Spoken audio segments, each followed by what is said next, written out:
বাইহাকির এই হাদিসটা মনে পড়লে হৃদয়ের ভিতরে কেমন যেন একটা ভয় সৃষ্টি হয়। বিশ্বনবী সাল্লাল্লাহু আলাইহি ওয়াসাল্লাম একদিন সাহাবাদেরকে গীবত নিয়ে সতর্ক করতে গিয়ে বললেন, গীবত হলো ব্যভিচারের থেকেও মারাত্মক অপরাধ। সাহাবারা সবাই তো অবাক। অবাক হয়ে বিশ্বনবীকে জিজ্ঞাসা করলেন, ব্যভিচারের থেকেও মারাত্মক অপরাধ হয়?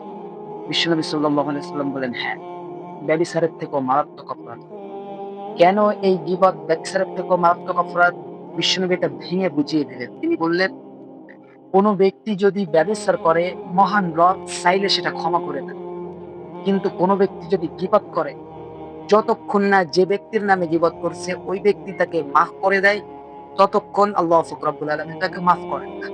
এজন্য ভাই আমাদের জীবনের চলার পথে আমরা অনেক সময় ছোটখাটো এমন অপরাধ করি, যেটা আমাদের কাছে অপরাধ মনেই হয় না। কিন্তু এই অপরাধের কারণে আমরা প্রতিনিয়ত আল্লাহ পাক রব্বুল আলামিনের কাছে সবথেকে নিকৃষ্ট বান্দাতে পরিণত হয়ে যাই। এটা আমাদের অনেক সময় মাথায়ও আসে না।